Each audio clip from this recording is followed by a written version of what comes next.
24 तारीख से होलाष्टक लगने वाला है। मतलब एक ऐसा समय जिसका इंतजार बहुत सारे तांत्रिक करते हैं अपनी तंत्र क्रियाओं को करने के लिए।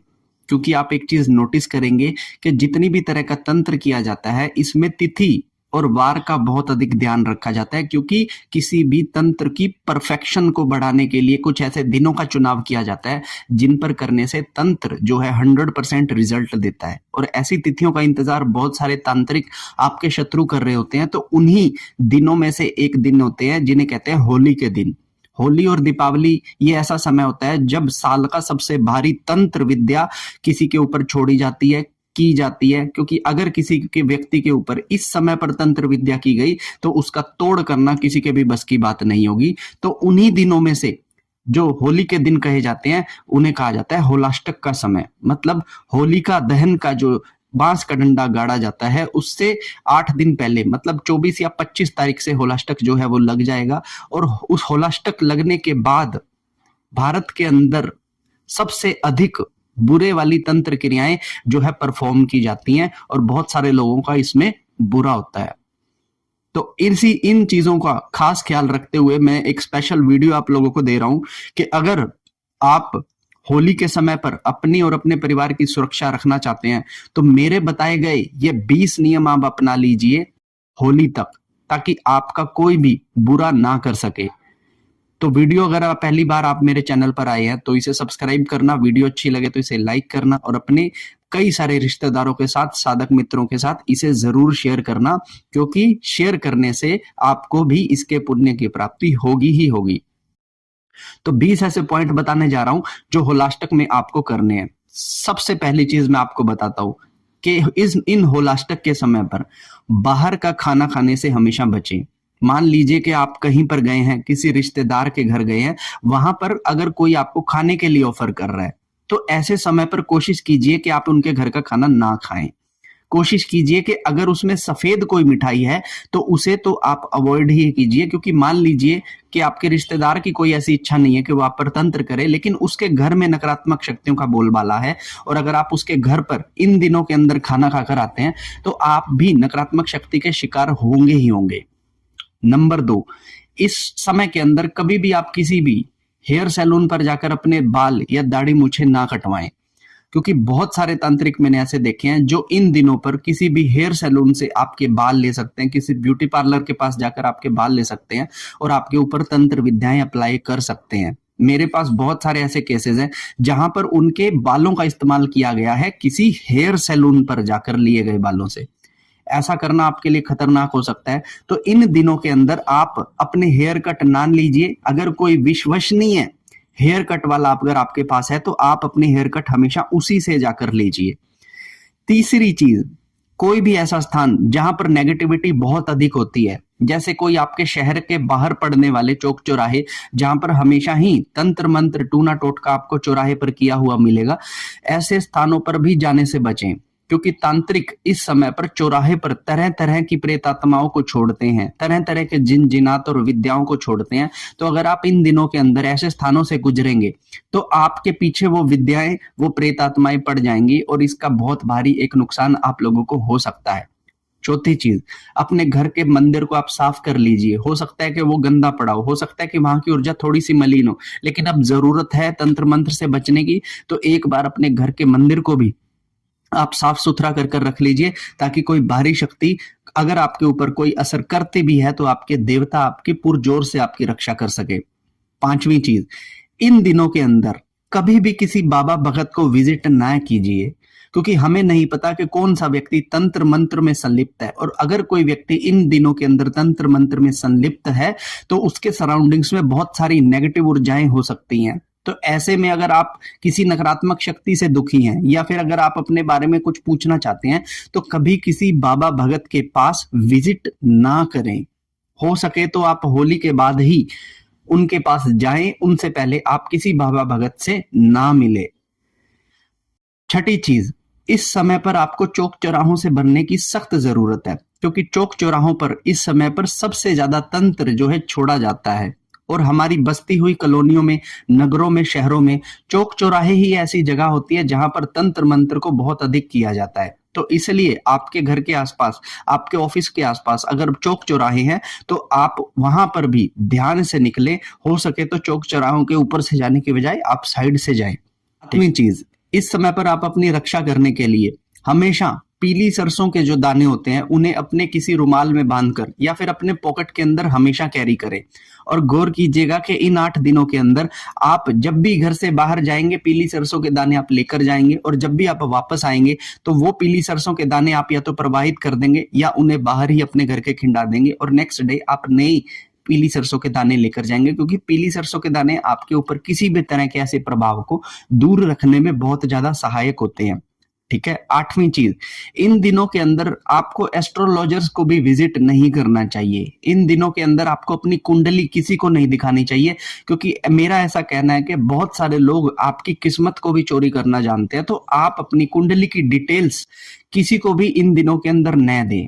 किसी को भी अपनी कुंडलिनी का जो पत्री होती है वो इन दिनों के अंदर ना दिखाएं, क्योंकि इस समय पर कोई भी शुभ कार्य नहीं करते। तो अगर आप इस अशुभ समय पर अपनी कुंडली अगर किसी को दिखाएंगे तो आपकी किस्मत भी चोरी हो सकती है। तो इन दिनों के अंदर आप अपनी भाग्य पत्री भी किसी को ना दिखाएं। ठीक है। नौवीं चीज, इन दिनों के अंदर जितनी भी आप घर के अंदर पूजा करते हैं, कोशिश कीजिए कि इन दिनों के अंदर कोई भी बाहर का व्यक्ति आपकी पूजा करने वाले स्थान पर न आ सके। क्योंकि अगर कोई भी व्यक्ति की मंशा बुरी है और वो अगर आपके पूजा पाठ करने वाले स्थान पर आता है तो आपकी पॉजिटिव एनर्जीज को ठेस पहुंच सकती है, या फिर वो अपनी मंशाओं से भी आपकी सकारात्मक शक्तियों को बंधन में कर सकता है। तो इसलिए कोशिश कीजिए कि आपके घर का जो मंदिर है उसके कपाट हमेशा बंद रखें, या फिर लाल कपड़ा अगर डालकर रखें, या फिर जिस कमरे में आपका मंदिर है उस कमरे को आप बंद कर रखें, ताकि किसी की भी नजर और पैर उस कमरे तक ना पहुंचे। 10वीं चीज, इस समय पर जितने भी लोग भक्ति कर रहे हैं, सिद्धियों की साधनाएं कर रहे हैं, और वो साधनाएं अगर किसी दूसरे बाबा के अंडर में रहकर कर रहे हैं, तो कोशिश कीजिए कि इन दिनों के अंदर आप कोई भी ऐसी साधना का कोई भी ऐसा रिचुअल ना करें, क्योंकि ये दिन आपकी शक्ति को तो बढ़ाते हैं, लेकिन इन दिनों के अंदर सकारात्मक शक्ति कम, नकारात्मक शक्ति अधिक बलवान होती है। तो यदि अगर आपको अपने गुरु पर पूर्ण रूप से ट्रस्ट है तो ही आप उनके पास अपनी शक्ति और सिद्धियों को बढ़वाने जाए। नहीं कहीं ऐसा ना हो कि आप अपनी शक्ति सिद्धियों को बढ़वाने जाए और वहां से ही कोई नेगेटिविटी आपके पीछे आकर लग जाए, क्योंकि ये दिन ही ऐसे हैं जहां पर नकारात्मक शक्तियों की ताकत 100 गुना अधिक बढ़ जाती है और सकारात्मक शक्तियों की ताकत बिल्कुल कम हो जाती है। 11वीं चीज, इस समय पर अपने घर के अंदर कभी भी भारी भोग न लगाएं। जितने भी लोग 11वीं पे भोग देकर अपनी चीजों को उठाते हैं, जितने भी भोग बड़े बड़े भोग लगाते हैं, बहुत सारे साधन लगाते हैं, अपने देवी देवताओं को घर पर भोग के रूप में देते हैं, कोशिश कीजिए कि इन दिनों के अंदर आप भारी वाले भोग अपने देवी देवताओं को न दें। क्योंकि अगर आपके घर में कोई नेगेटिविटी आ गई, सपोज कीजिए, और आपके घर पे बहुत भारी भोग अगर दिए जा रहे हैं, तो नेगेटिविटी तुरंत उसे ले लेगी और आपके घर में नकारात्मक शक्ति की ताकत 100 गुना अधिक बढ़ जाएगी। हल्के भोग दीजिए, आप मिश्री दीजिए, आप इलायची दीजिए, आप लौंग दीजिए, आप गुड़ दे सकते हैं, आप चने दे सकते हैं, कुछ भी ऐसा छोटा भोग दे सकते हैं। लेकिन आप 11 जलाकर अगर आप उस पर कोई भोग दे रहे हैं, या फिर आप सीधे कोई मिठाइयां दे रहे हैं, 3 टाइम का खाना अगर दे रहे हैं, तो ये चीजें आपको बहुत ज्यादा नुकसान पहुंचा सकती है। 12वीं चीज, इन दिनों के अंदर आप इत्र का, परफ्यूम का इस्तेमाल न करें, क्योंकि वायुमंडल के अंदर बहुत सारी नकारात्मक ऊर्जाएं और शक्तियां जो है विचरण कर रही होती हैं। और अगर आपने इत्र या परफ्यूम लगा रखा होगा, क्योंकि आजकल कई परफ्यूम्स के अंदर अल्कोहल भी होता है, तो बहुत आसान हो जाएगा आपके बॉडी के ऊपर पोजेशन लेने के लिए। कई सारी नकारात्मक शक्तियां आपके इर्द गिर्द में आ सकती हैं। 13वीं चीज, घर के मुख्य द्वार को हमेशा साफ रखें, सुरक्षित रखें और नजर रखें, क्योंकि इन दिनों के ऊपर अगर आपकी किसी से शत्रुता है तो इन्हीं दिनों के अंदर आपके घर के मुख्य द्वार पर कुछ ऐसी तंत्र क्रियाएं होती हैं जो किसी व्यक्ति के मुख्य द्वार पर कर दी जाए तो घर पूरा का पूरा बर्बाद हो जाता है। तो कोशिश कीजिए कि सुबह शाम अपने घर के मुख्य द्वार को झाड़ू पोछा लगाकर साफ रखिए, पानी का छिड़काव हमेशा करके रखिए, अपने कुल देवी से प्रार्थना कीजिए कि इन 8 दिनों तक हमारे घर के मुख्य द्वार पर वो पहरा दे।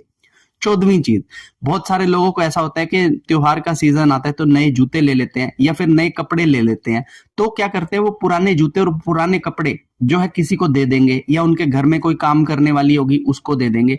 और कभी कभी ये लोग आपकी पुरानी चीजों को ले जाकर इस्तेमाल करने की बजाय उन्हें तंत्र क्रिया में इस्तेमाल करते हैं।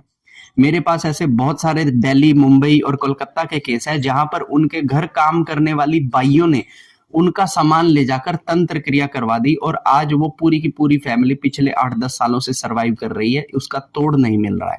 तो इन दिनों के अंदर आप कोई भी अपनी इस्तेमाल की हुई चीज किसी भी नौकर को ना दें, किसी भी व्यक्ति को ना दें। आप नया खरीद कर कुछ समय तक अपनी पुरानी चीजों को अपने घर में रखें और बाद में उन्हें छोड़ सकते हैं। ठीक है।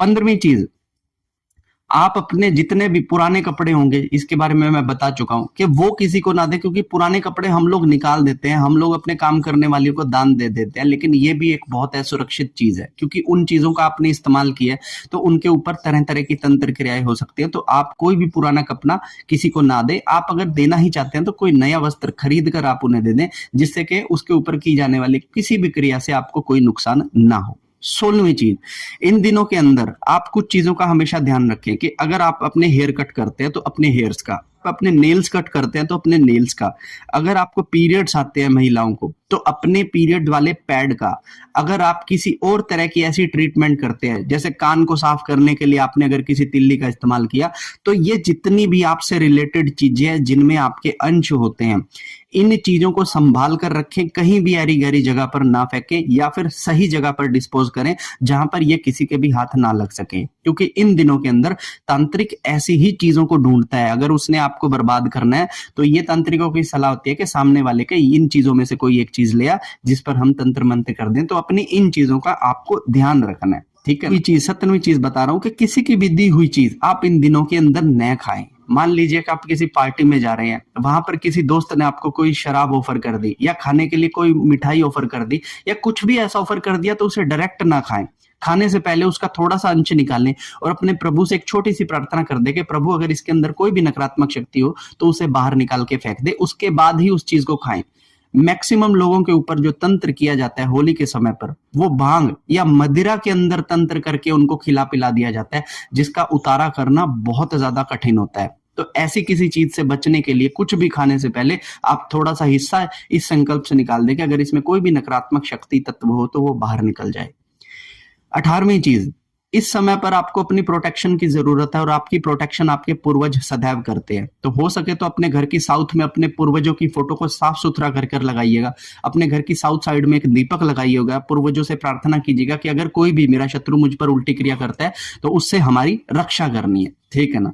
और अपनी रक्षा बनवाने के लिए 19वीं चीज कि आपको अपने जाप को बढ़ाना है, ताकि आपका जाप बढ़ने से आपकी जो रक्षा सुरक्षा है उसकी सिक्योरिटी और ज्यादा कुछ समय के लिए टाइट हो जाए। ऐसा आपको हमेशा नहीं करना है, लेकिन 8 दिनों तक अपनी रक्षा करने के लिए आपको अपने जाप को डबल करना पड़ेगा। ठीक है ना।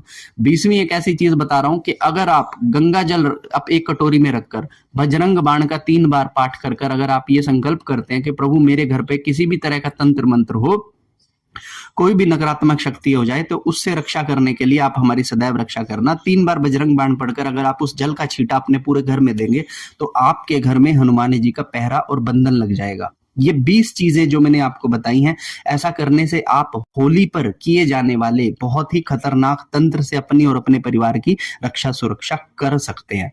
तो ये वीडियो बहुत सारे लोगों की हेल्प कर सकती है। इसे शेयर कीजिएगा अपने उन समस्त परिवार वालों से जो इन चीजों का शिकार है या जिन्हें लगता है कि कोई व्यक्ति उनके ऊपर इस तरह से भी अटैक कर सकता है। तो वीडियो अच्छी लगे तो इसे लाइक कीजिएगा और कमेंट बॉक्स में लिख कर जाइएगा कि अगर आप कुछ और इस दिनों के बारे में इनसे जानना चाहते हैं तो मैं आपको बहुत सारी चीजें और भी बता सकता हूँ। ठीक है। तो वीडियो अच्छी लगे तो इसे लाइक कीजिए, चैनल पर पहली बार आए हो तो इसे सब्सक्राइब कीजिए और अपने मित्रों के साथ इसे जरूर शेयर कीजिएगा। तब तक के लिए हर हर महादेव, जय माता दी और होली की आप सबको बहुत बहुत बधाई।